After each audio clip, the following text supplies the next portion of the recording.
مساء الخير عليكم جميعا السيدات والسادة الحضور. نرحب بكم في ندوتنا هذه التي هي بعنوان خزان صافر قنبلة موقوتة. هذه الندوة التي تقام على غرار الجلسة 44 أو الدورة 44 من مجلس حقوق الإنسان، والتي سنتحدث فيها عن أكثر كارثة بيئية ستحل على على اليمن وعلى المنطقة وعلى العالم إن انفجر خزان صافر. خزان صافر هو عبارة عن سفينة عائمة في البحر الأحمر تقع في ميناء رأس عيسى في اليمن، ويحتوي على أكثر من 1,000,000 برميل من النفط المخزن فيه. ومنذ عام 2015 لم يتعرض هذا الخزان لأي صيانة، وأصبح مصدر خطر نتيجة نتوقف عشان الترجمة.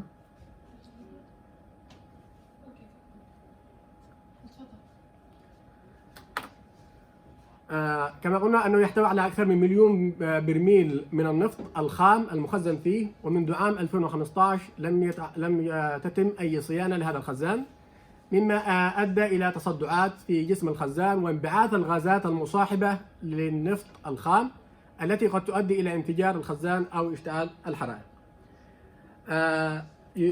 ينذر هذا الخزان بكارثة كبيرة، وهي كارثة على المستوى الاقتصادي وعلى المستوى البيئي.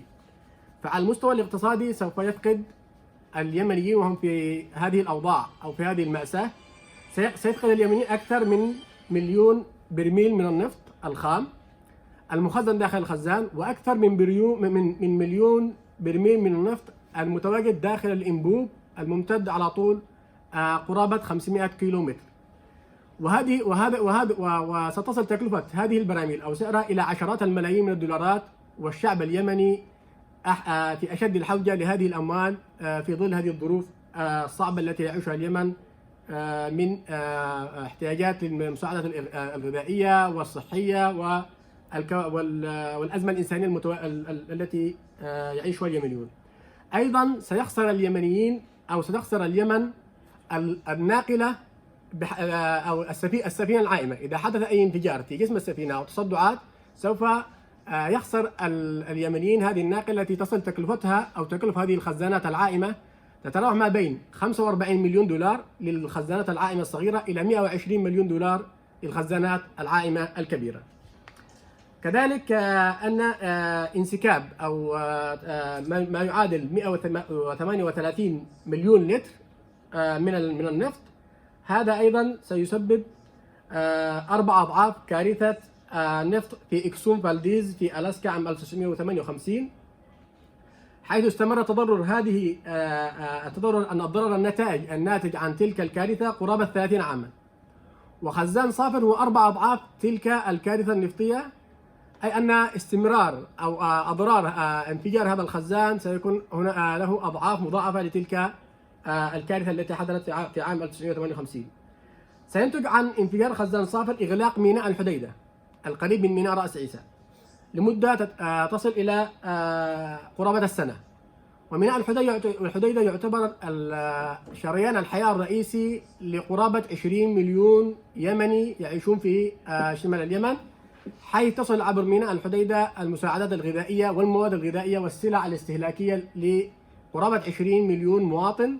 فإذا أقفل هذا الشريان الرئيسي سيتعرض هؤلاء الناس لمجاعة وأزمة إنسانية أسوأ مما يعيشونه في الوقت الحالي. وكذلك سوف تؤدي إلى ارتفاع أسعار الوقود إلى أضعاف مضاعفة، قد تصل إلى عشرات الأضعاف مما هي عليه الآن، وهذا كذلك سيسبب أو سوف ينتج عنه أزمة اقتصادية وأزمة إنسانية، أو سيضخم منها وسيجعل منها من المجاعة في الشعب اليمني قد تكون ليست مجاعة، قد تكون عبارة عن تتحول اليمن إلى مقبرة نتيجة الجوع وانعدام السلع الغذائية أو السلع الاستهلاكية الأساسية للناس.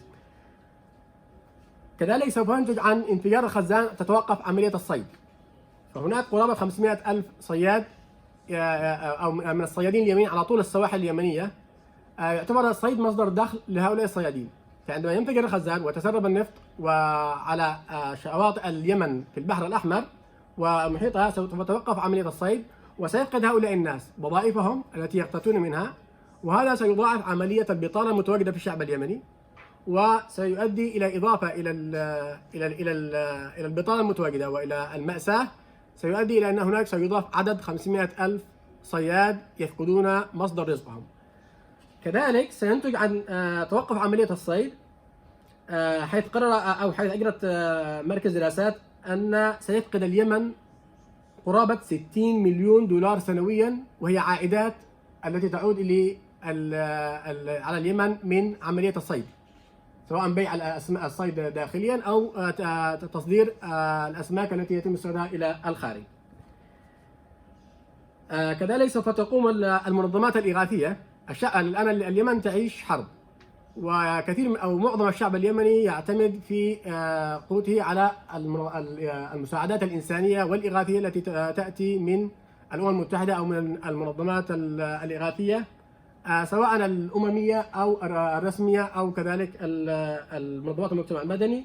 سوف تتوقف هذه المنظمات عن تقديم المساعدات للشعب اليمني، وهذا سيضاعف من الكارثة الإنسانية التي يعيشها اليمنيين.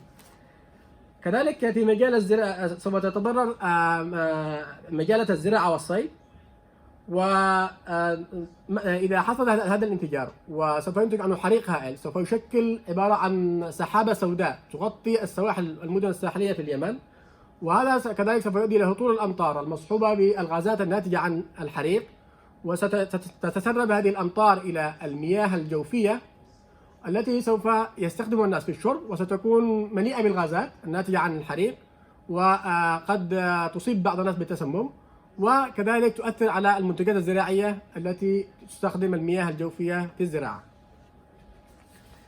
إذن هنا الجانب الاقتصادي سوف إذا حدث هذه الكارثة سوف يعود ليس كذلك فقط على اليمن كما ذكرنا في النقاط التي ذكرناها في الصيد والزراعة وخسارة الأموال لكن أيضا سوف تتأثر بدول المنطقة. فالدول الدول المحيطة بالبحر الأحمر أو التي تمتد على شريط الساحلي في البحر الأحمر سوف تتضرر اقتصادها. إذا حدث انفجار سوف يتسرب النفط الموجود في هذه الناقلة أو في هذا الخزان إلى حدود مصر، وسوف تتضرر السودان ومصر والمملكة العربية السعودية وجيبوتي والصومال وأرتريا. كل هذه الدول سوف تتضرر نتيجة انتشار النفط الخام على مساحة واسعة إلى البحر على طول البحر الأحمر، وقد يمتد أيضا إلى البحر العربي والمحيط الهندي. سوف تتوقف عملية السياحة في تلك الدول، لأن السواحل الجميلة والشطآن الجميلة سوف تتلوث بالنفط وتتوقف عملية السياحة. الأماكن الغطس التي في بعض الدول وهي عبارة عن أحد مصادر السياحة في بعض الدول سوف تتوقف لتلوث المياه هناك. سوف تتضرر هذه الدول كما تتضرر اليمن أو بشكل كبير بسبب انفجار ناقلة النفط وكمية النفط الضخمة التي كما ذكرنا قرابة 138 مليون لتر من النفط الخام المتواجد داخل هذا الخزان. هناك جانب آخر يعني أو جانب كارثي آخر إذا حدثت هذه الكارثة، وهو الجانب البيئي. إذا انفجر هذه الناقطة هذا الخزان وتسرب النفط سوف يقضي على الحياة البحرية في السواحل اليمنية. سوف تتضرر الأسماك وتتوقف عملية الحياة البحرية للحيوانات البحرية، الطيور البحرية، الشعاب المرجانية. هذا نتيجة التلوث البيئي التي سينتج عن انفجار الخزان. كذلك كما ذكرنا الغيوم السوداء سوف تؤدي إلى تسمم الأجواء في المناطق الساحلية، وهذا سيؤدي إلى تلوث بيئي سواء في الهواء الذي سوف يستنشقه الناس في تلك المناطق أو في الأمطار التي ستسقط وسوف تعود يستخدم الناس في مياه الشرب أو الزراعة. كذلك سوف تفقد السواحل كما ذكرنا والشطآن جماليتها والمناظر الرائعة التي يذهب إليها الناس لقضاء أجازتهم أو للسياحة. كذلك سوف تتضرر المحميات البحرية بشكل كبير. فجزيرة كيمران وهي إحدى المحميات البحرية ذات الطبيعة الخلابة وتقع في البحر الأحمر سوف تكون أكثر الجزر تضررا وسوف تكاد تنعدم فيها الحياة أو الحياة المناظر الطبيعية فيها، وكذلك الحياة البحرية والحيوانات التي تعيش في هذه الجزيرة، كونها ستكون في قلب أو أقرب جزيرة إلى منطقة الانفجار. كما ذكرنا الطيور البحرية ستكون كذلك، والأسماك والشعاب المرجانية من المتضررة نتيجة التلوث البيئي، وهذا يهدد لن يكون فقط لشهور. إذا حدث هذا الانفجار سوف يمتد الضرر التلوث البيئي لسنوات. كما ذكرنا أنه في عام 1989 في إكسون فالديز في ألاسكا حدث أن انفجر أو حدثت كارثة نفطية امتدت أثرها ل30 عام، وخزان النفط كما ذكرنا 4 أضعاف هذه الكارثة. سوف تمتد أثاره لسنوات طويلة، وسيعاني منها اليمن والدول المحيطة والواقعة في المشاطئة للبحر الأحمر لسنوات طويلة، وهذا بسبب هذه الكارثة التي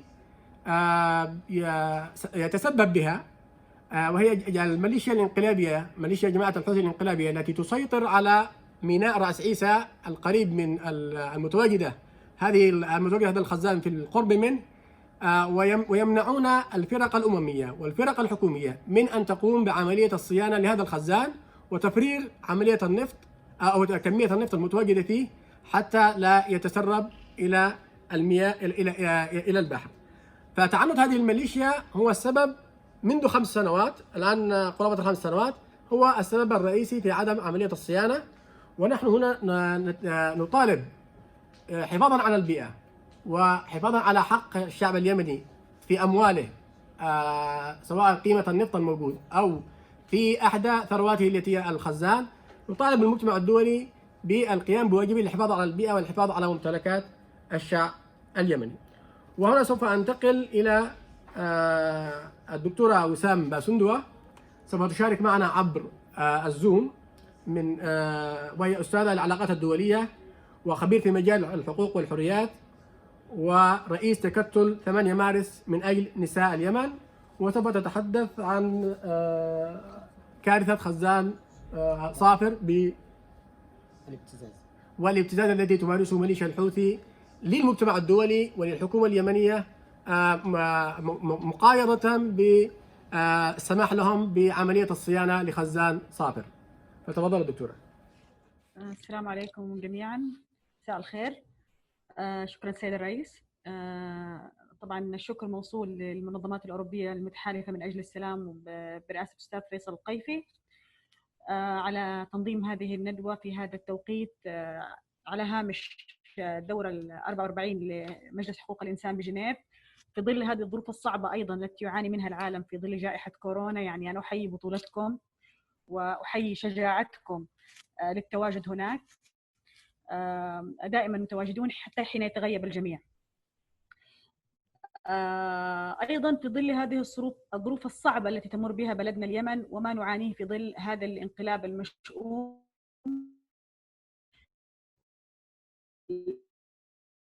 من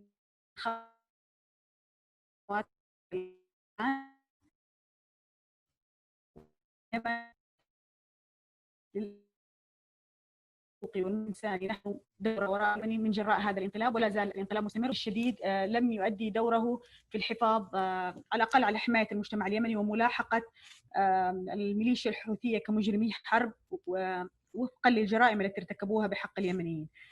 في كل دورة وفي كل لقاء سنظل نجدد بالمطالبة بتصنيف الميليشيا الحوثية منظمة إرهابية مثل داعش والقاعدة وحزب الله والحرس الثوري الإيراني.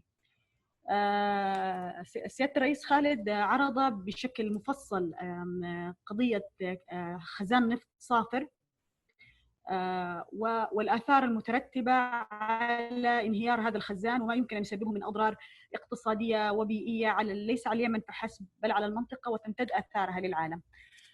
لكن أنا هنا بدوري سأتحدث لماذا تصر الميليشيا الحوثية على منع لجان الصيانة من الوصول إلى هذه السفينة. هذا الخزان كما ذكر أستاذ خالد الآن لأكثر من 5 سنوات لم يتعرض، لم تتم عليه أي صيانة، بينما كان يجب أن تتم صيانة دورية لهذا الخزان.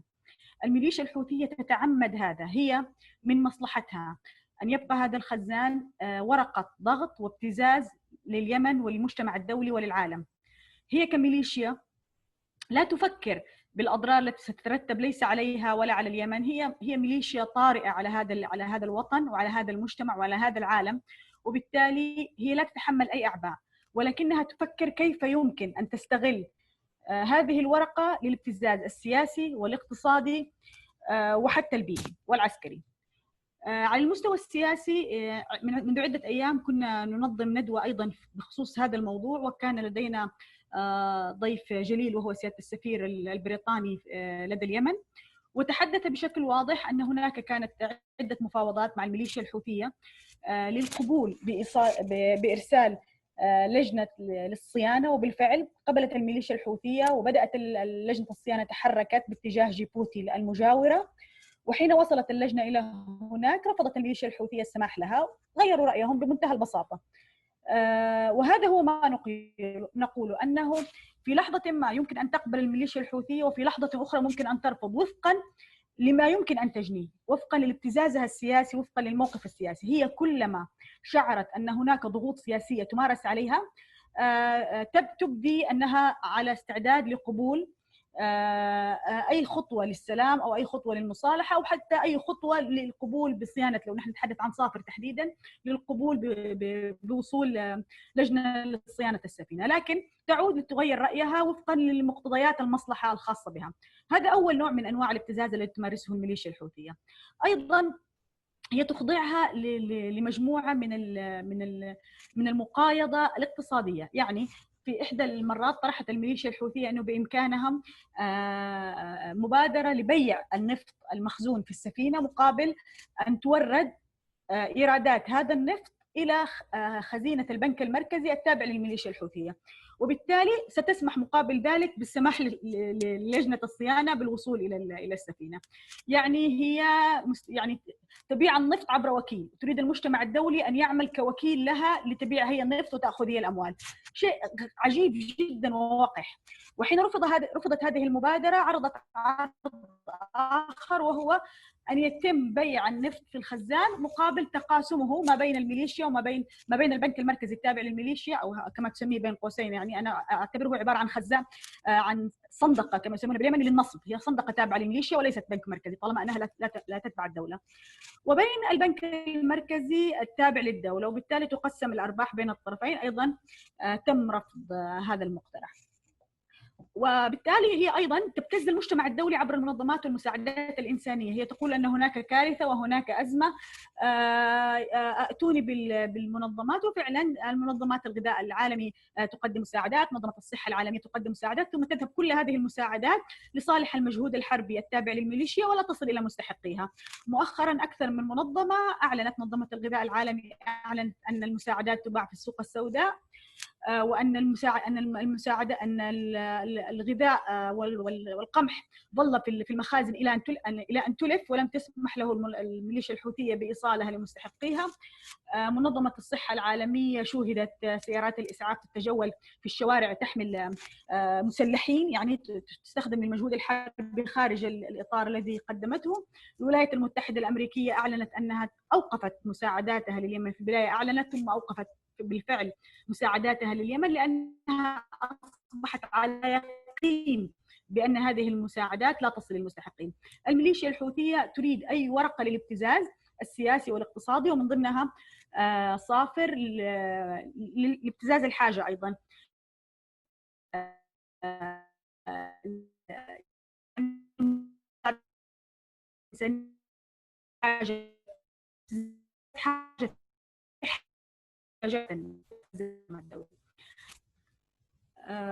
أيضا هناك إشكالية حقيقية تتعلق ب أخرى ابتزت بها الميليشيا، وهي الورقة العسكرية، وهذه أيضا نقطة مهمة جدا. حين كانت القوات العسكرية التابعة للجيش الوطني تتحرك باتجاه تحرير مدينة الحديدة، أعلنت في تلك الأثناء، يعني هذه من النقاط التي يغفلها الكثيرون ولا يقفون عندها، أعلنت في تلك الأثناء الميليشيا الحوثية أنها ستفجر صافرة ناقلة النفط صافر وستغرق المنطقة. وكانت هذه إحدى الأوراق التي أحدثت ارتباك للأسف الشديد في هذا الملف وفي ملف تحرير الحديدة. يعني هي لا تأبه للأضرار التي ستترتب في الأخير. هي تأخذ اليمن، تأخذ هذا البحر، تأخذ اليمن بسواحله ببحره بثرواته رهينة لبقائها في السلطة والابتزاز العالم بذلك. طيب هذه كل أوراق الابتزاز ما الذي يمكن أن تفعله المنظمات الدولية؟ منذ عدة أيام أيضا صرح السفير البريطاني أنه يعني أصبحوا تقريبا في حالة يأس من أن الميليشيا الحوثية قد تتجاوب معهم، وبالتالي يعني لوح بأنه قد يرفعون إذا رفض هذا المقترح الأخير الذي قدموه، وهم قدموا مقترح يقتضي بأنه يتم إفراغ السفينة حمولة السفينة لدى ناقلة أخرى، وثم ينظر أيضا لاحقا في كيفية التصرف بالنفط المتواجد فيها، وبشكل عاجل تتم وصول لجنة لصيانة هذه السفينة. إلى الآن لم ترد الميليشيا الحوثية، ولكن واضح وضوحا الشمس أنها سترفض هذا المقترح. وتلويح السفير البريطاني أخيرا يعني أنهم فعلا في حالة يأس من أنها ستقبل، فلوح بأنهم سيرفعون الملف لمجلس الأمن. طب ماذا سيفعل مجلس الأمن؟ سيجمد أموالهم؟ هؤلاء الناس ليست لديهم أموال في الخارج، أموالهم كلها عبارة عن تهريب وسوق سوداء ومافيا دولية لإيصال عبر المنظمات الإرهابية في العالم. سيلاحقون قياداتها هم أيضا، يعني معظم القيادات مدرجة على قوائم الإرهاب والمطالبة، ولكن لم يصل إليهم أحد، هم في الكهوف فقط لا غير. المتضرر الشعب اليمني والمنطقة والعالم. ما لم يكن هناك تدخل جاد وحقيقي من المجتمع الدولي يهدد وجود هذه الميليشيا الإرهابية ويصنفها كمنظمة إرهابية، المناشدات وتقديم العروض السخية أو العصا والجزرة لا يفيد مع مثل هذه الميليشيات. ما تفعله عادة الدول الكبرى والمنظمات الدولية أنها تمارس ضغوط على الحكومة الشرعية وعلى الميليشيا في الوقت الذي تستجيب فيه الحكومة الشرعية لأنها دولة التزاماتها القانونية والسياسية، وبالتالي تستجيب، بينما الميليشيا مجرد منظمة إرهابية لا تخضع لهذه الضغوط ولا يمكن أن تقدم شيء. فبالتالي تستمر المنظمات الدولية والدول الكبرى في ممارسة هذه الضغوط على من يستجيب، بينما يجب أن توجه هذه الضغوط وضغوط حقيقية وقوية وفاعلة على الميليشيا الإرهابية لإجبارها على قبول على الأقل قرارات الدولية المتعلقة بعودة الحكومة الشرعية، نزع سلاح الميليشيا، السماح رغما عنها للجان الصيانة بالوصول إلى السفينة وحماية المنطقة والعالم. شكرا جزيلا. شكرا دكتور وسام على أن تحقق مكاسب سياسية بالضغط بهذه الورقة على الأمم المتحدة وعلى الحكومة اليمنية، وكذلك تحاول أن تستفيد من أموال هذه أموال أو قيمة النفط المخزن داخل هذا الخزان لكي تمول فيها حربها، وكذلك تنهبها كما نهبت كثير من أموال الشعب اليمني. والابتزاز العسكري أنه حينما يتقدم الجيش اليمني تجاه تحرير المدن تهدد الميليشيا بتفجير هذا الخزان، وللأسف الشديد أن المجتمع الدولي يرضخ لابتزازات هذه الميليشيا. يعني ما نستغربه فعلا أن كيف أن المجتمع الدولي والمنظمات الدولية والأمم المتحدة ترضخ لابتزازات هذه الميليشيا بدون أن تسعى لإيجاد حلول لتلافي هذه الكارثة أو للتعامل مع ابتزازات هذه الميليشيا. وهذا ما شجع الميليشيا على أن تمارس الابتزاز أكثر وأكثر، حتى على مستوى المساعدة الإنسانية. كما نوهت دكتورة وسام في خلال كلامها أنها الميليشيات تأخذ المساعدة الإنسانية المقدمة للشعب اليمني وثم تبيعها لليمنيين، تخزنها في مخازن وثم تبيعها لليمنيين مقابل أموال، ومع ذلك تستمر الأمم المتحدة والمنظمة الدولية في تقديم المساعدات، وهي تعرف أنها لن تذهب للمواطنين اليمنيين بل تذهب لجيوب هذه الميليشيا. أنتقل الآن إلى الأستاذ أو المحامي فيصل القيفي، رئيس المنظمات الأوروبية المتحالفة من أجل السلام في اليمن والناشط الحقوقي في اليمني، فليتفضل في طرحه عن الدور المجتمع الدولي في دور المجتمع الدولي في مشكلة خزان صافر. فليتفضل أستاذ فيصل. السلام عليكم ورحمة الله. في الحقيقة ما تقدم به الأستاذ خالد والدكتورة وسام كان شاملا وكاملا حول موضوع السفينة وخطورتها البيئية واستغلال الحوثيين لهذه السفينة لأغراض سياسية وعسكرية واقتصادية. وسأحاول أن أتحدث من جانب آخر، وهو جانب المسؤولية، من يتحمل المسؤولية وكيف وماذا يجب على المجتمع الدولي أن يقوم به، وأيضا الإطار القانوني أو التوصيف القانوني لما يقوم به الحوثيين. في البداية، وبعيدا عن المزايدات وما يقوم به الحوثيين من مزايدات حول السفينة وإعلانهم مرارا وتكرارا أنها في خطر وكأنهم يريدون حلا، وهذا من باب الكذب والادعاء. فالحوثيون هم المتحكمون بالسفينة والموانئ الثلاث الموجودة في الحديدة، وتقع السفينة في ميناء رأس عيسى، وهم يلعبون لعبة لا أخلاقية مع الأمم المتحدة.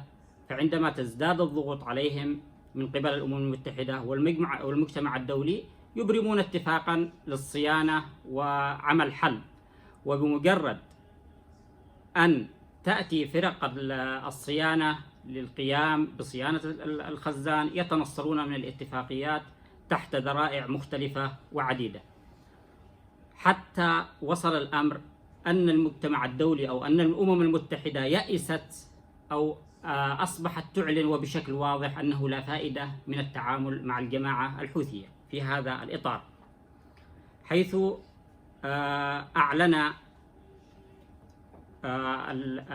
أعلن منسق الإغاثة في حالة الطوارئ مارك لوكوك أن المنظومة الدولية قد ملت التعامل مع الحوثيين في هذا الملف. وأعلن في إحاطته لمجلس الأمن الدولي أن الحوثيين يواصلوا عرقلة وصول فريق التقييم التابع للأمم المتحدة إلى سفينة سافر العائمة قبالة الحديدة، مؤكدا أنه لم يعد واضحا أي إمكانية للتقدم في هذا الاتجاه، مما اضطر الفريق الذي حضر إلى جيبوتي بالعودة إلى منازلهم، هذا بحسب كلام لوكوك منسق مساعد الأمين العام للأمم المتحدة.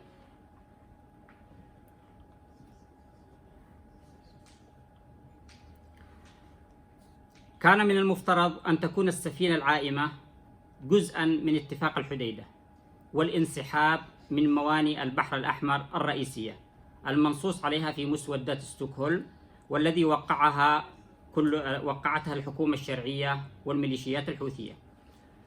إلا أن تعثر الاتفاق واستحالة تطبيقه في ظل الخلافات والتعقيدات المستمرة ألقت بظلالها على وضع سفينة صافر التي صار النقاش حولها بمعزل عن تنفيذ اتفاق السويد. ومما يؤسف له تباطؤ دول الأمم المتحدة في هذا الملف، وكان من المفترض أن نرى اهتماما دوليا كبيرا لقضية ميناء صافر، كون انفجار السفينة كما ذكر الزملاء سيتسبب في كارثة بيئية يصعب التعامل معها. وهنا وأمام وقوف معظم دول العالم بدور المتفرج نشير بشكل مختصر إلى تعاطي القانون الدولي مع مثل هذه القضية أو مثل هذه القضايا. لقد تناول القانون الدولي بوضوح حماية البيئة أثناء النزاعات المسلحة، وقد بلغ عدد الاتفاقيات والمعاهدات المتعلقة بحماية البيئة أكثر من 200 عملا قانونيا موزعة بين اتفاقات ومعاهدات وإعلانات. وكما أسلفنا سابقا وأسلف الزملاء أن الميليشيات الحوثية تستخدم سفينة صافر كوسيلة لردع تقدم قوات الجيش الوطني للاستيلاء على الموانئ والمدن في محافظة الحديدة، والتي تقع سفينة صافر العائمة في نطاقها الجغرافي. والأكثر من ذلك أن أسلوب الميليشيات الحوثية في تعاطيها مع سفينة صافر رغم إدراكها بحجم الكارثة يعتبر بمثابة الشروع في ارتكاب جريمة حرب، وذلك استنادا إلى نظام روما للمحكمة الجنائية الدولية للعام 98 الذي اعتبر كل سلوك قد يلحق ضررا واسع النطاق وطويل الأمد على البيئة من ضمن جرائم الحرب.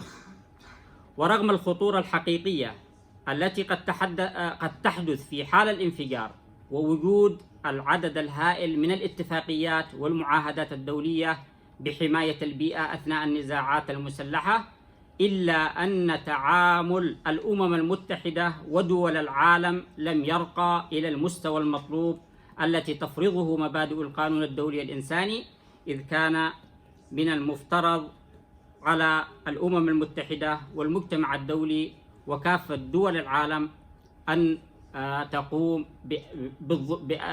بعمل أكثر ضغطا وأكثر إلزاما لإجبار الميليشيات الحوثية لمنع حدوث مثل هذه الكارثة.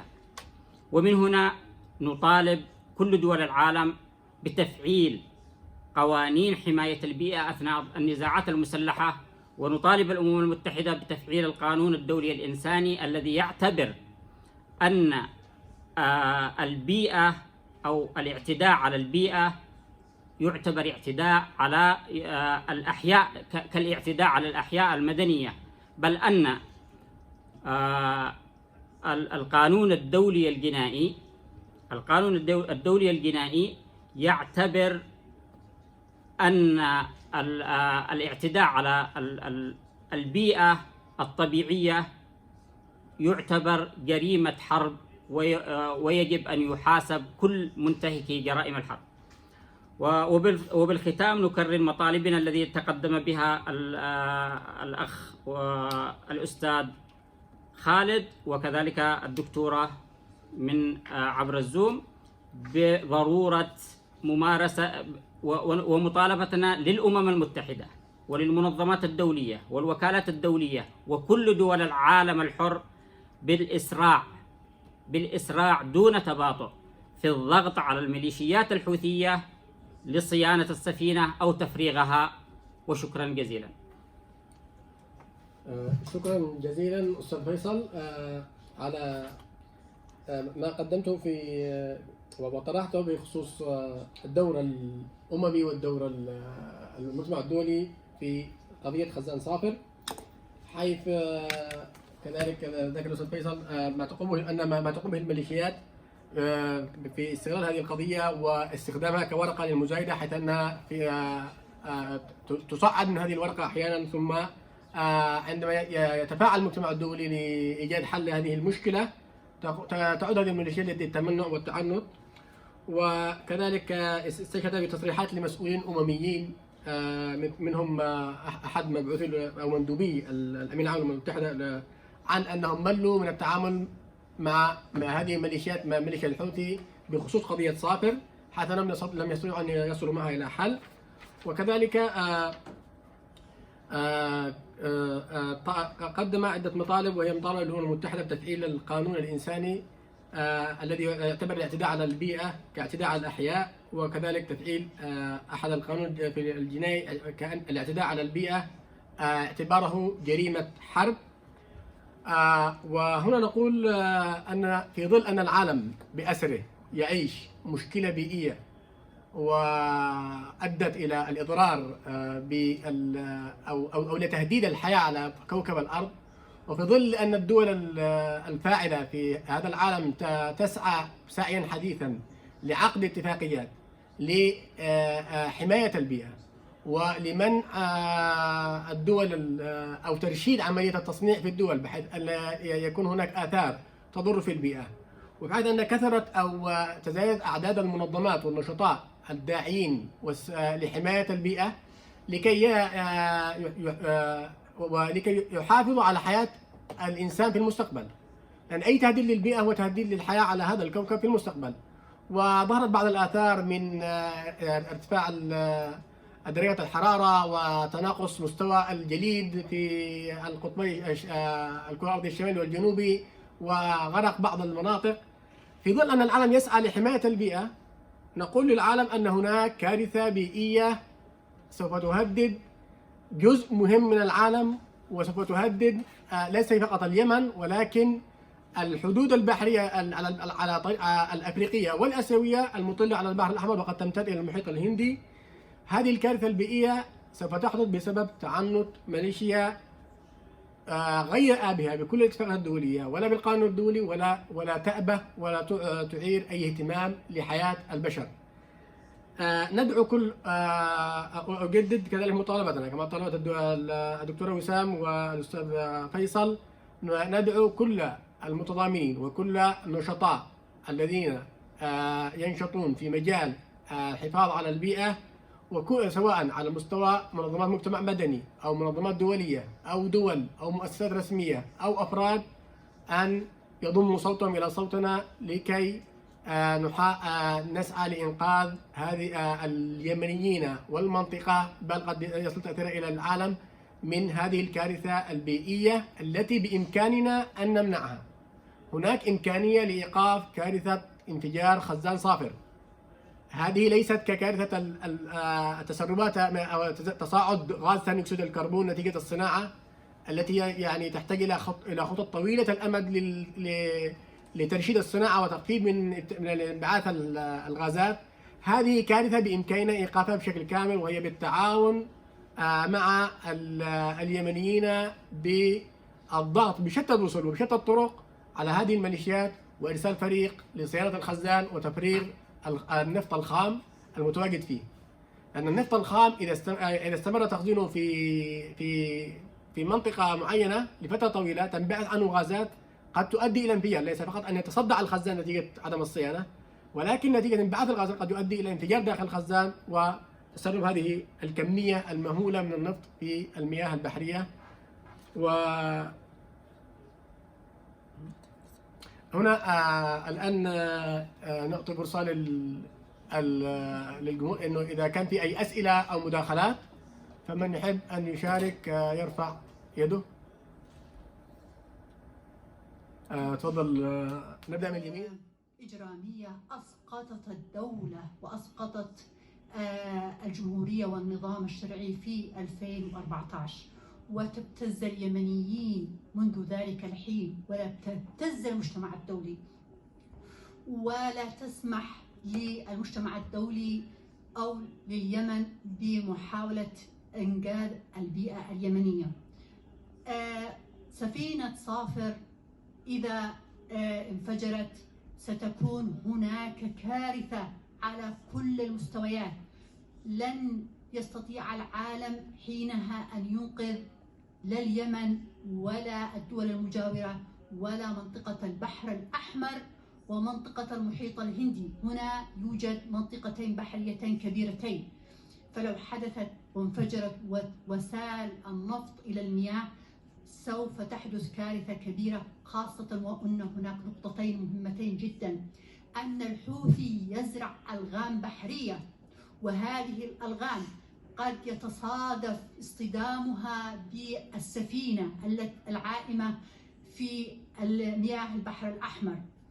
وهنا الجريمة مضاعفة، جريمتين: جريمة زراعة الألغام البحرية وجريمة عدم صيانة السفينة التي تختزن كميات مهولة من النفط الخام. النقطة الثانية وهي نقطة مهمة جدا: المنطقة لا يوجد فيها فقط الإرهاب الحوثي، ولكن توجد فيها القاعدة ويوجد فيها داعش، بمعنى أن هذه الجماعات الإرهابية تتصارع فيما بينها. فإذا حدث أن قامت إحدى هذه الجماعات بتفجير الناقلة وهي تحمل هذه الكمية الكبيرة من النفط، ماذا سيحصل في اليمن وماذا سيحصل في العالم؟ اليمنيون يجوعون منذ 2016، وأكثر من 80% من اليمنيين يعانون الجوع والمرض. ومع وصول الوباء الجديد كوفيد-19 أصبحت المأساة أكبر. إذا حدث وانفجرت هذه السفينة، وأنا أشدد، هذه السفينة يجب أن تخضع للاختبار والترميم، لأنها إذا انفجرت ستتسبب كارثة إنسانية على كل المستويات. ولذلك نحن نناشد الجميع هنا وفي الأمم المتحدة وفي المجتمع الدولي أن يسرع بالضغط على الحوثي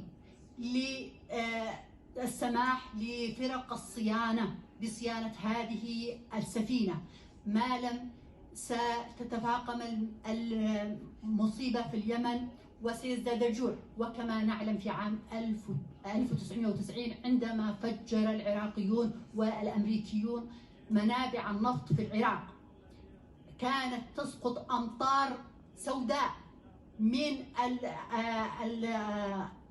الغازات المتصاعدة، وكثير من المواد الزراعية تلفت، ولكن العراقيين كانوا أغنياء فلم يتعرضوا للجوع. أما نحن في اليمن فلا يوجد لدينا هذا الشيء، نحن فقراء أصلا والحرب أفقرتنا أكثر، بمعنى أنه إذا سقط ونحن ليس لدينا ماء في اليمن، فإذا حدث أن انفجرت هذه السفينة فسوف يؤثر على الأمطار التي تسقط في اليمن، وستكون أمطار حمضية تتلف الزرع وتتلف التربة، كما ستتلف يعني طبيعيا ستتلف الأحياء البحرية، وأيضا ستمنع وصول السفن الأخرى التجارية لليمن وتقديم المساعدات في هذه الظروف. وبالتالي هذه مسؤولية دولية وليست أي مسؤولية محلية.